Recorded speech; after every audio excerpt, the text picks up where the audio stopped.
తాజా 30 నెంబర్ 1లో అవినీతిగా ఉన్నారు చంద్రబాబు నాయుడు గారు, లోకేష్ గారు. బాబు వస్తే జాబ్ వస్తుంది అన్నారు, కానీ తన కుటుంబంలో లోకేష్కి ఎమ్మెల్సీ ఇస్తే ఈ రాష్ట్రంలో ఉన్న యువతకంతా ఉద్యోగం ఇచ్చేసినట్టు ఆయన ఫీల్ అవుతున్నాడు.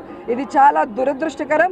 అండ్ లోకేష్ గారి తెలివితేటలకి మళ్ళీ నిదర్శనాలు చెప్పాల్సిన అవసరం లేదు. కనీసం తెలుగు కూడా సరిగ్గా పలకలేనివాడు ఈరోజు ఐటీ మినిస్టర్ అయ్యాడు అంటే అది మన దౌర్భాగ్యం. అండ్ ఈరోజు ఆయన 6 లక్షల ఉద్యోగాలు వచ్చేస్తాయి ఇక దగ్గరలో అంటున్నాడు. ఏ విధంగా వస్తాయో, మనకున్న 13 జిల్లాలలో ఈరోజు ప్రత్యేక హోదా లేకుండా కనీసం కంపెనీలు కానీ పరిశ్రమలు కానీ ఏ విధంగా వస్తాయో వాళ్ళకి మరి తెలిసి మాట్లాడతారా తెలియక మాట్లాడతారా అర్థం కాదు. కానీ ఈ ఆంధ్రప్రదేశ్ రాష్ట్ర ప్రజలు చేసుకున్న దౌర్భాగ్యం ఇలాంటి మంత్రులు, ఇలాంటి ముఖ్యమంత్రి ఉండటం. Thank you viewers. ఈ వీడియో మీకు నచ్చితే లైక్ బటన్ టచ్ చేయండి. తాజా 30 ఛానల్కు సబ్స్క్రైబ్ చేయండి. మీ మిత్రులకు షేర్ చేయండి.